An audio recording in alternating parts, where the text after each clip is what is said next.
Go live. Cross your fingers because the last couple of times it's had issues. It always works. It will, absolutely. All right, I think we're live. So welcome everybody to today's Empowered Women's Coaching Call. We've got Nima back with us today talking about relationships. Probably not only the most requested topic, but probably the topic that needs to be covered the most when it comes to creating success and happiness in life, because we're all in so many relationships, right? Throughout our lifetime usually. So, well, if you look at what life is really about, and this might sound obvious to you, but this was so completely not obvious to me. But if you look at what life is, it's relationships. And you live your life through relationships. And if you ask the question, what is a relationship actually is the conversations that you have and within a dynamic. It might sound obvious to you, but this was so, I think there's an echo there. Yeah, sorry, I fixed it. No worries. Okay, cool. So basically, this, and it's the most fulfilling part of life, and that's why our stories around it, our primary attachments, the wounding that we have, we go through life thinking, oh, somebody outside of us is going to solve all our issues, solve all our wounds, and then we get into relationships, we have breakdowns, me with a divorce, and then one failed relationship after another, for me to wake up and go, wait a second, nobody taught me these critical skills that if we don't learn and we don't get, we create unconsciousness, we have breakdowns, and then it impacts our health. So in other words, the quality of your relationships will impact your health. That's how important this is. And I feel like, if I look at my relationship history for so many of the years of unconsciousness when it came to how I was showing up and how my past wiring and conditioning and patterns and even just self-esteem issues, and how all that was unconsciously sabotaging my relationship through the way it was causing me to react. And it was just a feeling of banging my head against the wall with the same shit over and over and over again. And I'm sure, let us know in the comments if you can relate to that. I think a lot of us maybe don't take accountability and responsibility, or are unaware of how much our wiring is fucking up our relationships. And it's actually our responsibility to go to work on healing that stuff, becoming conscious and aware of how it's causing us to show up. Because yes, you could have a partner that's not meeting your needs perfectly and not showing up in the most perfect way, and they've got their own reactions and triggers and all of those things. But at the end of the day, you can only control you and your half of that. And I think everybody is responsible for an equal share of what they're bringing to their relationships. Totally. And everybody goes into relationships thinking that, okay, I want, passion and all of this stuff. But as I become more older and wiser, what I've discovered is that the most important aspect of relationship is what's called secure attachment. This is our holy grail. This is that place that we feel safety. And ironically, when you have a safe place at home, that's when you can explore. That's when you become more resourced to be able to take risks in your business and go out and explore the world, because that foundation is created at home. But the problem is, the biggest obstacle is, like you just said, our unconscious wiring. And if you don't get that right, you'll create these patterns. You'll have a breakdown, and then you'll be like, oh, that person was an asshole. It's time for me to find somebody else. You go and you repeat that same pattern. If yourself with you. Yeah, exactly. And so, you know what I think the coolest thing of doing the work though is not only that, like not recreating those same patterns and habits, but to me, the ultimate gift is knowing I'll be okay with or without a relationship or a particular person. Whereas I spent so much of my past relationship thinking I'd only be okay if that relationship was okay. And that was your request when we started working together. Yeah. And I said, no, the holy grail isn't to save the marriage. It's to get Kira okay with Kira regardless. And so what was cool was I just had a workshop on Friday, or it was your Saturday this past weekend. And you were a guest, and we talked about this topic of secure attachments, that when it came time for today, it was like just the natural conversation. It's like, we need to continue this conversation.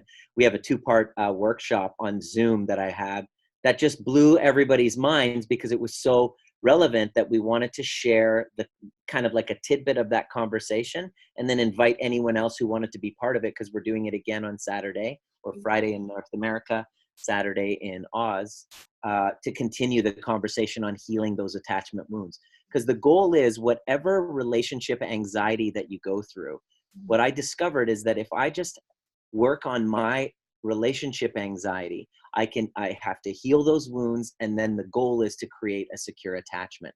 When you get this work right, that's what happens. An attachment where you feel safe to speak your voice. Yes. You're not hiding or pretending or wearing a mask or repressing or suppressing, all in the name of keeping the peace.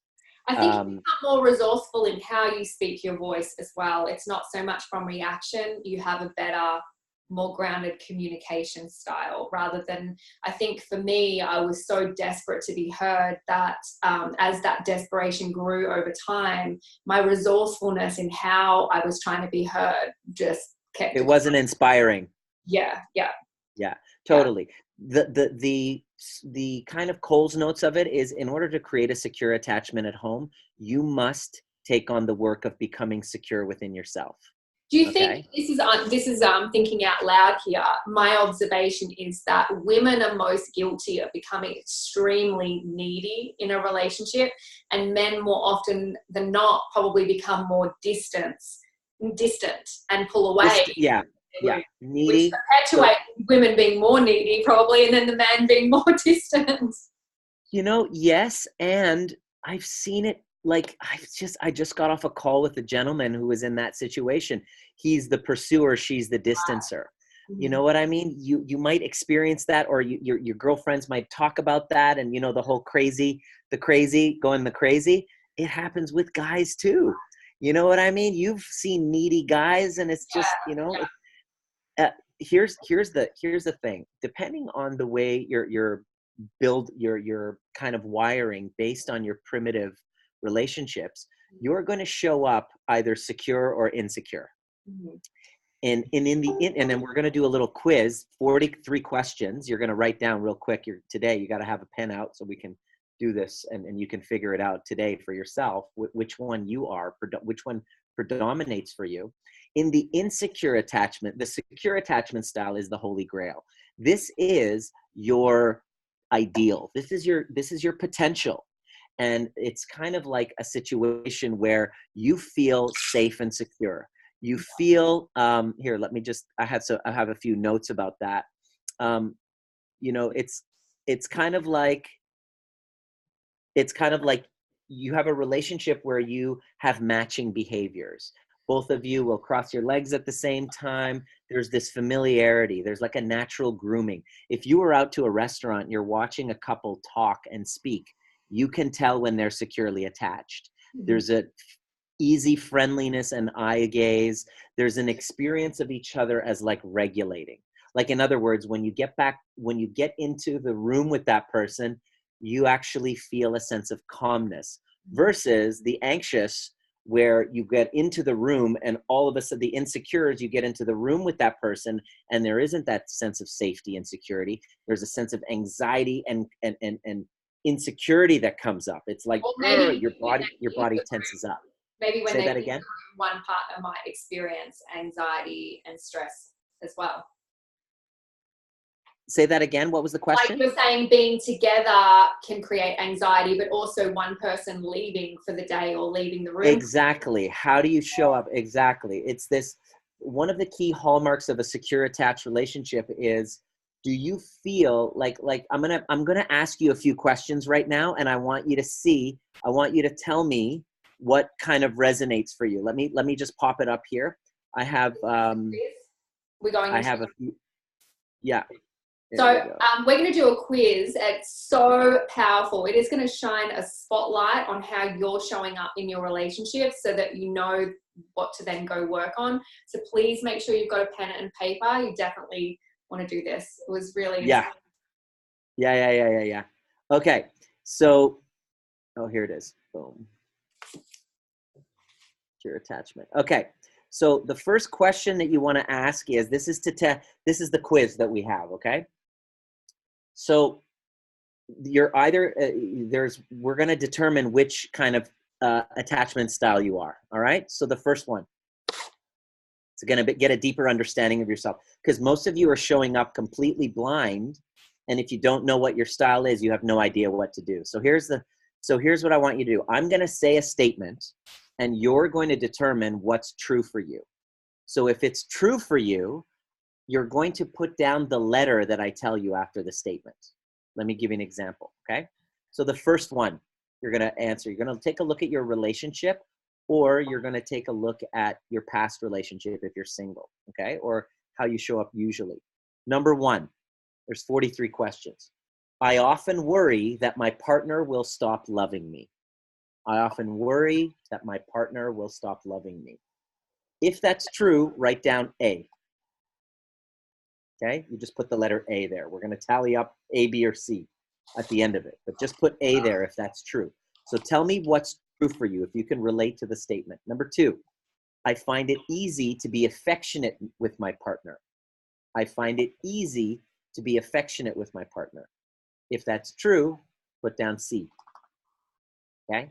Number three, I fear that once someone gets to know the real me, he or she won't like who I am. If that's true, put down A. I fear that once someone gets to know the real me, he or she won't like me, like who I am. By the way, this isn't just romantic relationships. This can apply for your work, for all other relationships too. So the next one, I find that I bounce back quickly after a breakup. It's weird how I can just put someone completely out of my own mind. I find that I bounce back quickly after a breakup. It's weird how I can just put someone out of my mind. If that's true, write down C. Okay. For number five, when I'm not involved in a relationship, I feel somewhat anxious and incomplete.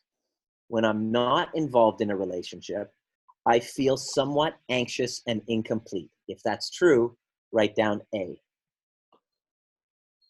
Number six, I find it difficult to emotionally support my partner when she or he is feeling down. I find it difficult to support my partner emotionally when he or she is feeling down. If that's true, put C. Number seven, when my partner is away, I'm afraid that he or she might become interested in someone else. When they're away, I'm afraid they might become interested in someone else. Put down A if that's true. Number eight, I feel comfortable depending on romantic partners. I feel comfortable depending on romantic partners.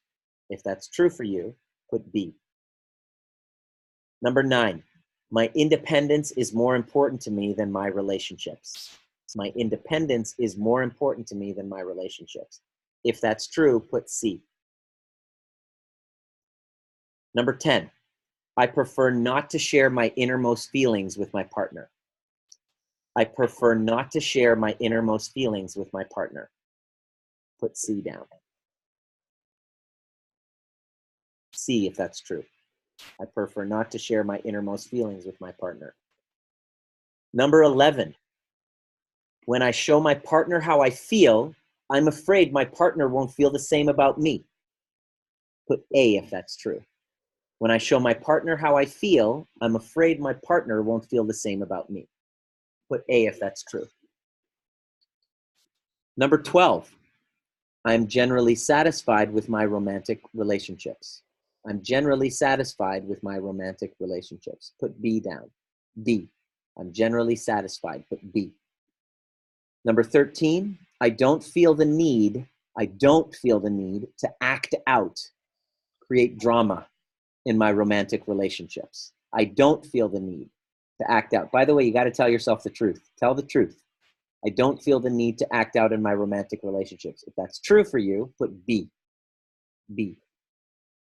Number 14, I think about relationships a lot. A, if that's true. I think about relationships a lot. Put A. Number 15, I find it difficult to depend on romantic partners. I find it difficult to depend on romantic partners. Put C, if that's true for you. Number 16, I tend to get very attached to a romantic partner. A, I tend to get very attached to a romantic partner. Put A, that's true. Number 17, I have little difficulty expressing my needs and wants to my partner. I have little difficulty expressing my needs and wants to my partner. Put B down for that. Number 18, I sometimes feel angry or annoyed with my partner without knowing why. I sometimes feel angry or annoyed with my partner without knowing why. Put C if that's true for you. Number 19, I am very sensitive to my partner's moods. A. I'm very sensitive to my partner's moods. A. Number 20, I believe most people are generally honest and dependable. B. I believe most people are generally honest and dependable. B. Number 21, I prefer casual sex with uncommitted partners rather than intimate sex with one person. I prefer casual sex with uncommitted partners rather than intimate sex with one person. Tell the truth. If that's true for you, just put C. Number 22, I'm comfortable sharing my personal thoughts and feelings with my partner. B.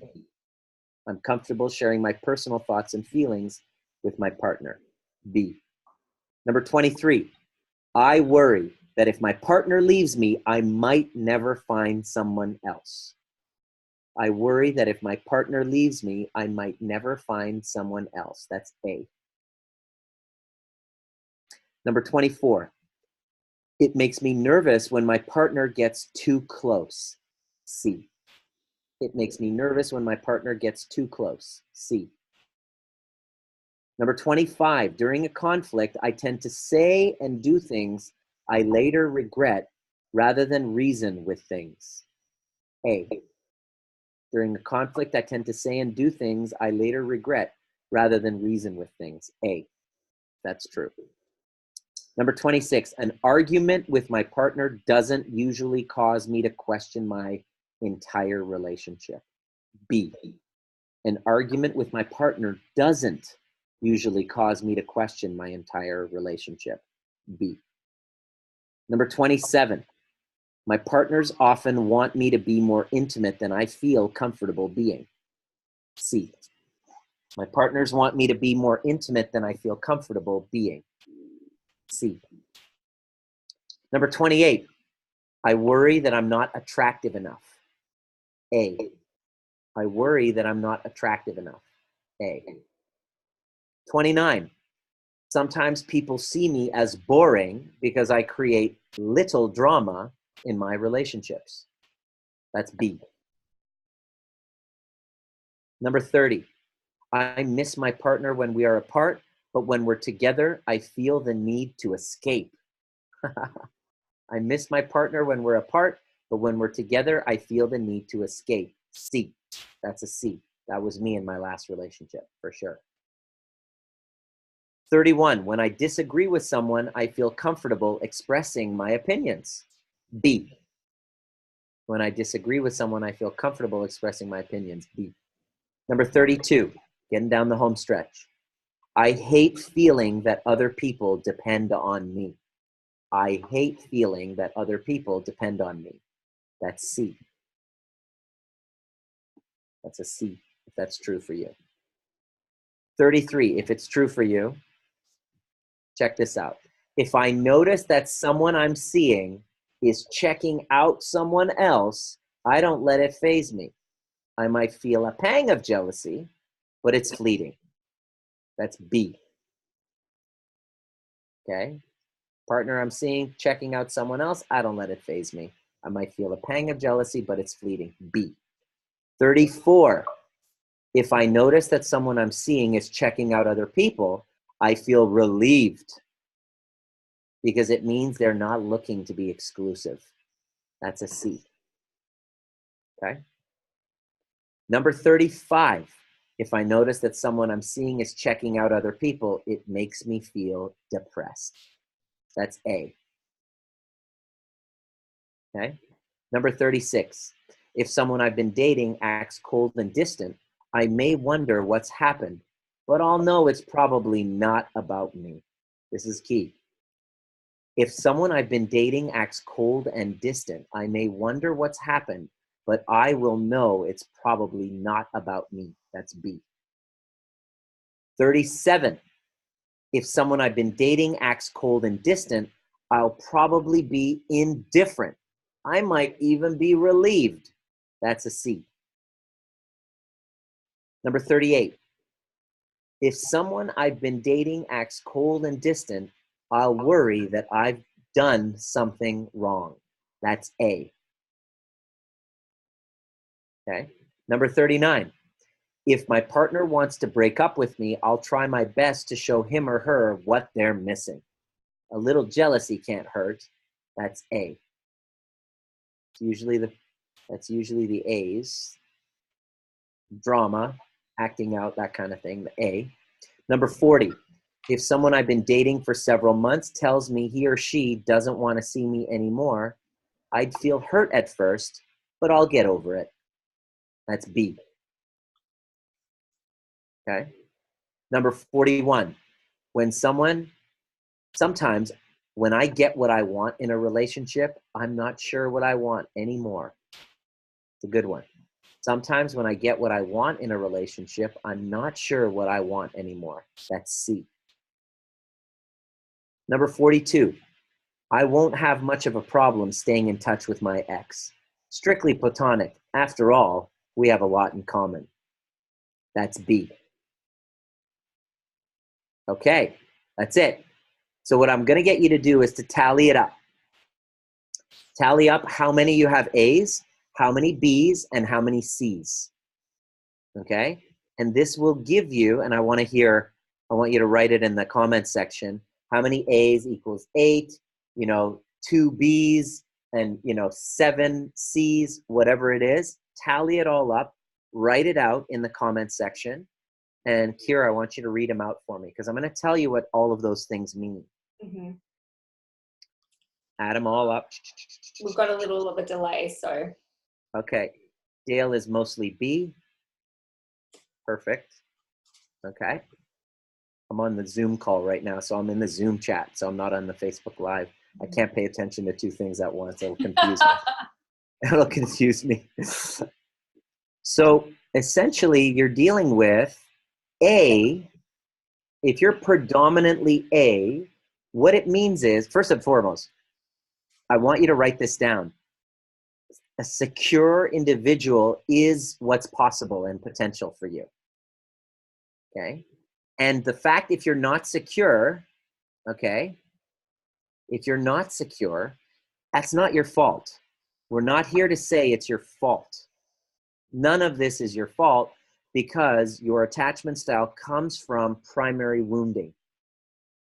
Okay? It's hardwired in your nervous system, and it's not a cognitive thing. In other words, when your partner goes away, if you're an A, insecure attached, anxious attached is A, when they go away, you can't help. It's a body sensation that comes up. In other words, you don't have the potential, like you don't have like a cognitive ability to see or regulate that if you're unconscious. Just know that A equals anxious attached, okay? Which basically, and B is secure attached, and C is avoidant. Okay, and I'm going to share with you what really each of these things mean. Okay, so secure attachment, basically, I want you to get this. Please write out what it is, and I want you to get this. Okay, B, the secure attached. This is your inherent biological design. It's really waiting to be expressed in you. The goal that you have right now in your life is to go wherever you are, to climbing the mountain to become secure attached within yourself. Because the more secure attached you are within yourself, or you're moving in that direction, the higher the probability of you creating that.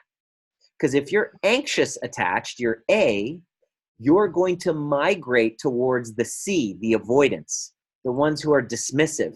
In fact, if you're a C, you're avoidant, you have almost zero probability of dating an avoidant. If you're an avoidant, which is kind of a dismissive type of person, which is the distancer, if you start dating another distancer, within a short period of time, you're incompatible. It's like oil and water. You're like, well, this person's not chasing after me. I'm done with them. You'll tend to migrate towards somebody who is anxious attached. It's like you polarize. You're quantumly entangled. Okay. When you have secure attachment, you're more responsive rather than reactive to your triggers. You have an ability to be warm and loving in your relationships. It comes natural to you.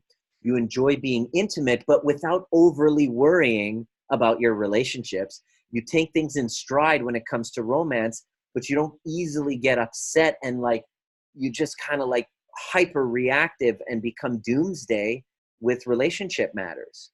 And you're able to, here's the key. When you're secure attached, you're able to communicate your feelings and your needs in a relationship, and you're strong at reading your partner's cues, and you're able to give, you're able to set boundaries and choose yourself. In other words, you don't martyr yourself. You don't lose yourself, right? And a key component to a secure attachment is that you share your successes and problems with your partner, and you're able to be there in times of need. Does that make sense? Okay. So any questions? So who here, I want to know, who has that within their relationships? And can you read what people are saying there, Kira? So it's probably a tie between mostly Bs and mostly As. Okay, perfect. That's great. One person who has an equal A and C, which is actually interesting. What that means basically is, depending on the energy of who she shows up with, she will either become anxious attached or avoidant.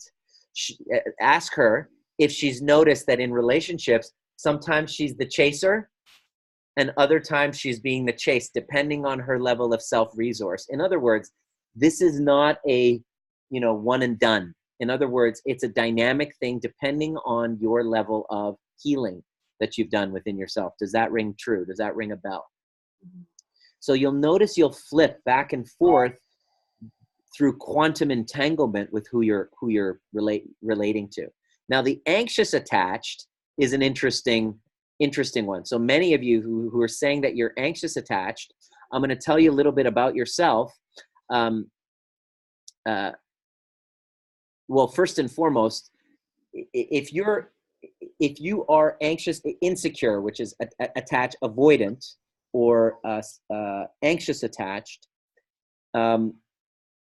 if you can heal, if you are merging with somebody who's secure, the secure attached person, this is why the Holy Grail is to become as secure as possible so that you can merge with someone secure, because the secure attached person can take the reactivity of the insecure person and over time help with regulating. We talk about this in our programs, co-regulation, but if you both are insecure attached, like somebody who's an extreme A and someone who's an extreme C, you're going to trigger the fuck out of one another. And this is where toxic relationships happen. If you look back on your relationships, they were usually that kind of toxicity. What'll happen, the interesting thing about that is secure. Let me just say, if you're in a relationship, if you're avoidant, okay, the C type, intimacy makes you uncomfortable and you're blocked in your vulnerability. You long for love and connection, but you're blocked in allowing relationships in. Because here's why. As a child, when you had big feelings, okay, you're the C, and you had the big feelings, and if you're partnered with a C, you got to really understand this, that avoidant, your big emotions didn't get soothed. So you often are blocked emotionally because it didn't really make a difference to be emotional. When you cry or you act out as a child, to have your mother come and soothe you and understand you and really see you is really important. But if that happened, your mother was dissociated, she had problems with addictions, she was going through crisis or trauma, so she was unable to see herself, she wasn't able to see you and your big feelings, or your parents were absent physically or emotionally, or they were only present when you were doing something or teaching, you then learn that nobody really responds to my needs in a timely manner. I'm forced into autonomy. So I'm just going to block my emotions and learn to self-soothe and not really rely on other people. So there's this dichotomy, because as an avoidant, as a C, you have this deep desire to connect with somebody, but you're terrified because you're going to have rejection again. So you have these big walls up. And so to understand that, if you're dating someone, if you're an A and you're dating someone, or you're married to someone who's a C, your work is to not take this personally. Okay? Your work is to not take it personally or as rejection, that they are responding to a wound. And the key to this, for those of you who are dating somebody like that, is to ease the transition. They really like their space. So you ease, you say, hey, I'm going to give you 20 minutes. Can I give you 20 minutes? And then we'll start to get ready, instead of just jumping in on their space, which will then set red flags. This is really the key to co-regulation, but you first have to understand what these attachment wounds are. That's the C. Now, if you are in an A, anxious, ambivalent attachment, okay, what happens is, like, you have this yearning for someone or something you cannot have. This is basically what happens when you're, as a child, your parents were, it was like you were over functioning and over adapting, over accommodating to others to in an attempt to stabilize the connection, because you didn't have a constancy and permanency of that attachment with your mother. Okay. You basically, what happens is, when it's the stress when a partner separates from us. When you're a child, you didn't have that constancy, that ability to know in your heart that mom's going to be there, or that knowledge that when mom comes back from wherever she is, that she's going to be the same person. In other words, we didn't feel that safety and security that mom would be there, number one, and we didn't know what version of mom is going to show up or dad is going to show up. That object, that permanence and that constancy, we didn't have those two things, then we're going to have anxious attachment, right? So we have this deep separation anxiety. We show up really over functioning, over obsessing, difficulty with saying boundaries. We become pleasers. We second guess ourselves. You give more than you get, and then you get resentful because of a lack of fair exchange. You have a difficulty in being alone. And what happens is, if you don't get this right, you tend to start to merge with your partner's wants and needs, exclude your own, and then you get resentful, saying, I'm giving, giving, giving. What about me? But what you don't get is that you've been unconsciously creating this dynamic because of those attachment wounds. So you're either anxious attached, you're avoidant, or secure.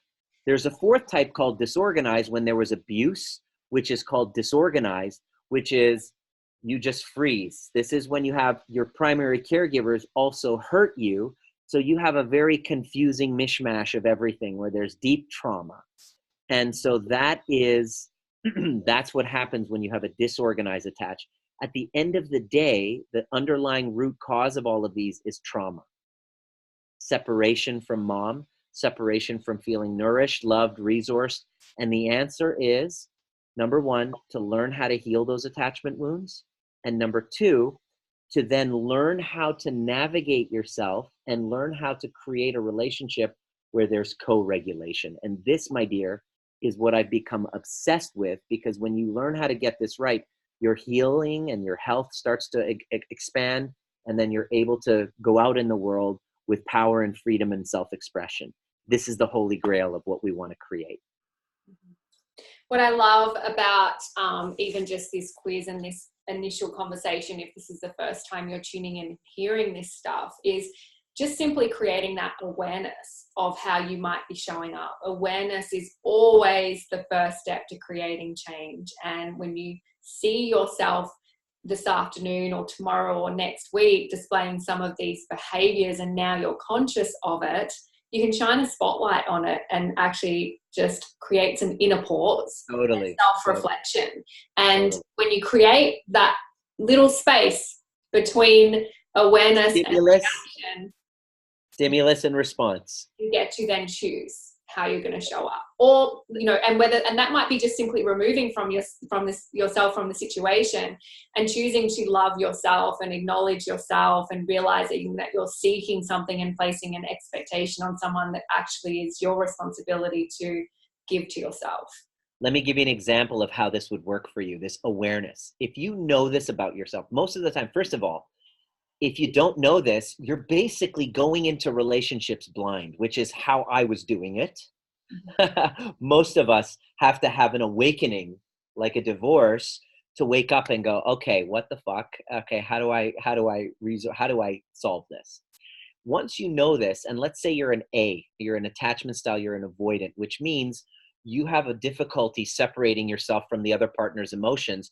When your partner starts to get emotive, you pull yourself in, you worry, you're like, what have I done? And I can relate to that. So here's how this works. If you know that that's your pattern, next time your partner has big feelings and emotions and they shut down on you, immediately my thought goes to, holy shit, what have I done? Okay? Now, knowing this, here's what you do. The second that my thought, shit, they're upset, what have I done? I need to fix this. It's all my fault. What happens is now I can then turn to myself and go, Nima, hold on one second. That's their feelings. These are my feelings. My feelings don't necessarily have to be their feelings, and they're able to have their own process. And now, just from that awareness, I can catch myself and then choose again. Your number one tool in transforming your life is the ability of metacognition, which is what we practice in our programs, what we teach. You must become obsessed with metacognition, which is thinking about what you're thinking about. And this tool of self-awareness of where my thoughts are going allows me to change these unconscious kind of default patterns of me going in and trying to, oh my God, what did I do this time? Which is where my anxious default will go. This time I can say, Nima, these are my feelings. Those are her feelings. Or you can say to someone, those are his feelings. And then give yourself space rather than trying to fix it and then create this drama, which then they are feeling pressured. Now you're bringing yourself and making it about you. This is what I will do. Which is my pattern. I'm like, what's the matter? Why aren't you, and then I make their emotions about me and then they don't feel seen. And then now we have conflict. I can then regulate myself in that moment and then give them the space. And then all of a sudden go, wow, I just diverted a massive conflict simply because of that awareness. I'm curious to know what opens up for you when you make the mastery and learning of this a priority for you. Fill that out in the comment section.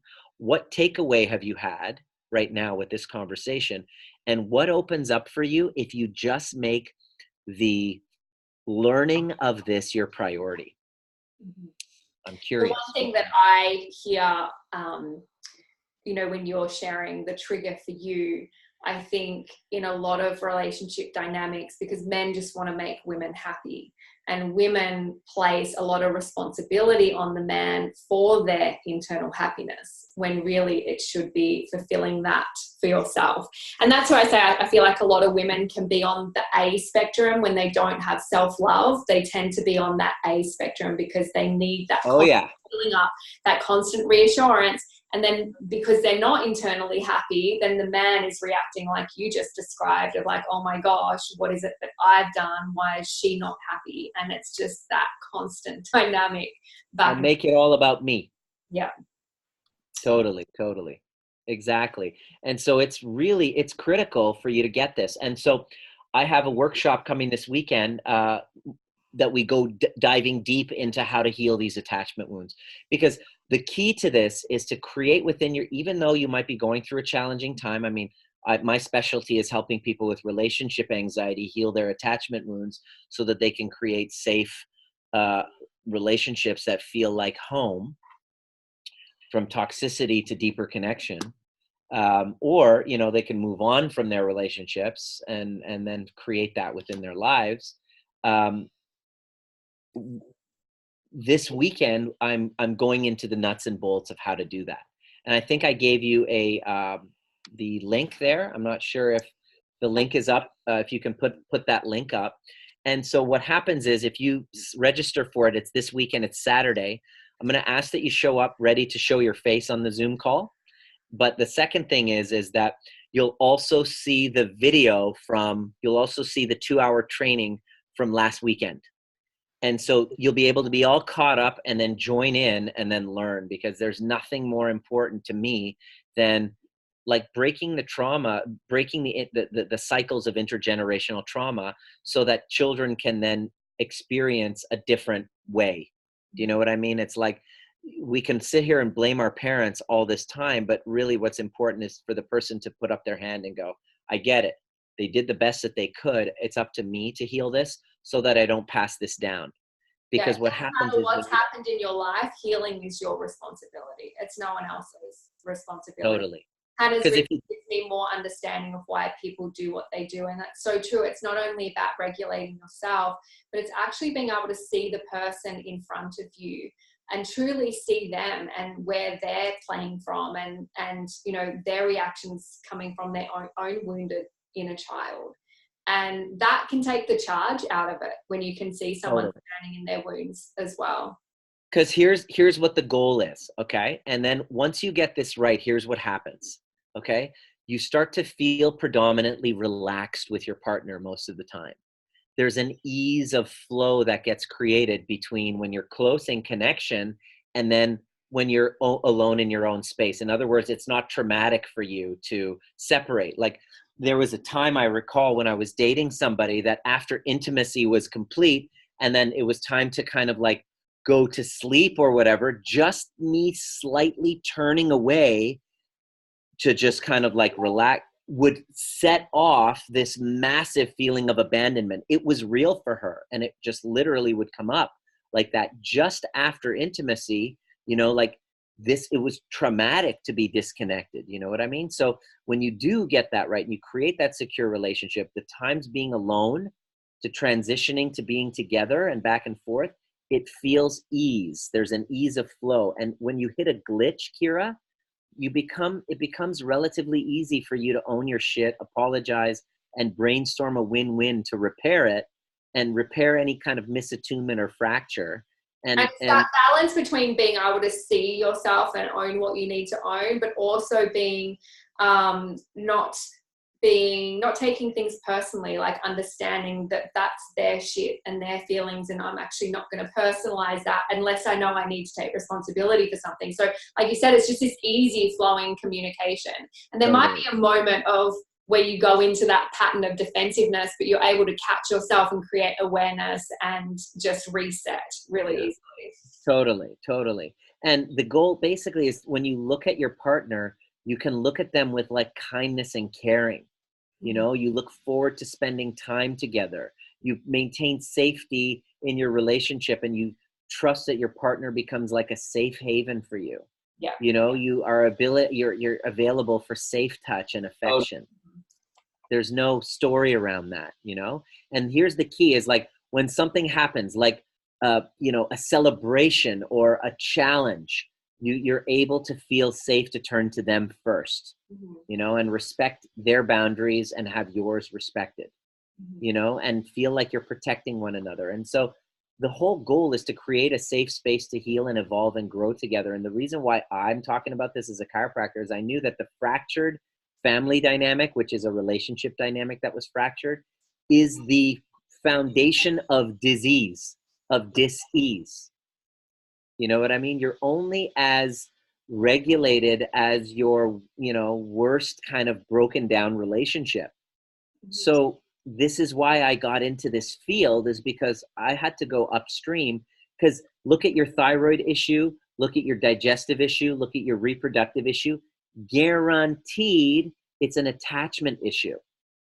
So I was like, look, I'm not really helping people. As a chiropractor, I'm going upstream. I do these live trainings around the world. We are literally, pretty much sold out in Sydney in February 7th to 9th. We have next weekend in Vancouver, sold out.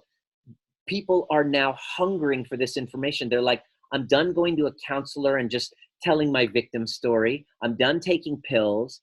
I'm done. I want to take responsibility for healing my own wounds so that I can then create the safest kind of foundation for my children. I'm going to take on that work. And so it's becoming the rage now, creating secure attachment. And I think there's nothing more important than that conversation. And I love having it. And I want to welcome anybody who wants to continue that conversation and join us this weekend. Well, I've popped that link into the chat, and you can go and respond to some of the chats that have been happening over there during this call over on Facebook. But yeah, it is such an interesting topic, and I think one of the best way to shine a light on our own wounds, which is kind of cool. And I think it's a journey that never ends, right? Like that growth and that discovery and, growing with your partner, growing in yourself, it is a constant evolution. And, I've spent the past 12 months really trying to unravel exactly what it is that went wrong in my past relationship, what I can take responsibility for, what I can learn about men and their behaviors, and what is inherent to them and to women as well, and our behaviors. And it's just been it's actually been a really enjoyable journey over the past 12 months to do that. But one thing I've been wanting to share with this community and have shared over that time is that having profound, deep, beautiful connections and lasting relationships is very rarely going to happen by chance. And if it happens by chance, it's because you chose a partner that somehow you fit together, your love languages, your wounds don't trigger each other. I mean, that's 1 in a million chance, right? You hear those stories occasionally of, the people who have been together for 50 years and all of that. But I think for the most part, we all need to take responsibility to do the work. Love is a choice. It's a daily choice. It's an action. It's not just a feeling. And yeah, there's no better work to do than this work, I think. You look at your life and what's important, and number 2, how long are we here? But everyone would say relationships, but how many people actually even delve into anything around relationships and educating themselves how to have a good one? Everybody says they want a great relationship, but very few show up to do the work. That's why I'm committed to really helping those that are like, okay, I'm done playing the victim card. I want to show up and do the work. And regardless of if your partner is showing up, you still need to show up. Don't be that person that goes, well, fuck it, he's not going to, so I'm not going to. That's not going to get you anywhere, right? And when you step up, you'll be surprised at what magic you can create. And so those are the people that I really would love to train and teach, because if you take it on, here's who wins. Not only you, but your kids. Yeah. Your kids win. So that's the most important thing. I stand for healed families, and that doesn't happen by pointing a finger and saying, you go do the work. It doesn't happen by going to a counselor so that one of you could be validated. It goes by somebody saying, you know what, I got myself here because of unresolved attachment wounds, and I'm ready to do the work it takes to heal that. It makes me laugh just when you say that, going to a counsellor so it can be validated. Many years ago, we tried that route, and we literally had counsellors walk out on us. They couldn't control us. The culture of winning that we had, like, it was like, I don't want to be around these kids. Anyway, they were just like, do you even want to be together? Like, it was just, they couldn't even control the energy between us. It was craziness. And yeah, it was two children that were not yet fully healed from their wounds and acting out all of their insecurities on one another, which has led you now to like you're night and day different where you were before, and you're now, you know, building something magical. And I love watching it unfold and being part of the conversation with you, hun. Thank you. Well, thank you for your time again today. I've put that link into the chat. I'll put it over on the chat on Instagram when I load this as well. But yeah, anything else you want to share before we sign out? Yeah, if this is relevant, there's a, you know, two or three of you maybe, if you're listening to this and you're seeing yourself in it and saying, you know, I really, I want to take action and heal from that, send me a private message and tell me your story of suffering. And let's see if we can squeeze you in on one of our last spots in one of our workshops.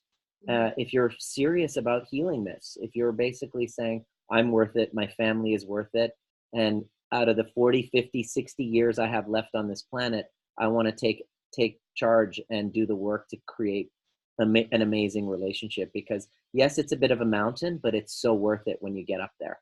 Absolutely. And it's more than just resourcing yourself in your own behaviors. It's also, you know, for me, the ultimate is not only seeing myself, but being so grounded and self-resourced that I'm in complete control and awareness of my reactions to other people's behaviors. Because I can't control another's behavior, I can work on mine, I can control mine, but to not be triggered, to be in control of your emotional climate and to not be triggered. Or to be triggered, because I can't control when I get triggered. But control your reaction. But to be able to regulate it and bring you back to yourself. And here are the two most important skills that I'm committed to teaching. The two most important skills that you can learn that's going to help your business and your relationships. Number one is this: the ability to turn a trigger into self-love. That's the first one. This is what I've dedicated my life to teaching my clients and people all over the world, how to take a trigger and instead of reactivity and judging and blaming other person and yourself, to turn it into self-love. And number two, to take a conflict that you're going through with somebody and turn it into deeper intimacy. Mm-hmm. Those are the two most important skills you can learn that will impact your business and your health and your relationships, which is the most important things in your life. So that's why I teach it, because it's that important. Beautiful. We'll finish on that. Thank you so much. I hope you all have an incredible day, beautiful relationships that you're cultivating, and yeah, make sure you jump on Nima's call. Do you have a group as well, or it's just a call? Yeah, The Art of Powerful Alignment. It's there. But if you jump on that, you're going to get an email that welcomes you with the link to Friday's call or Saturday's call, so that you can get all caught up. And then we continue the conversation. It's part 2 coming up this weekend. All right. Perfect. We'll see you again soon. Thank you. Thank you, everyone. Bye.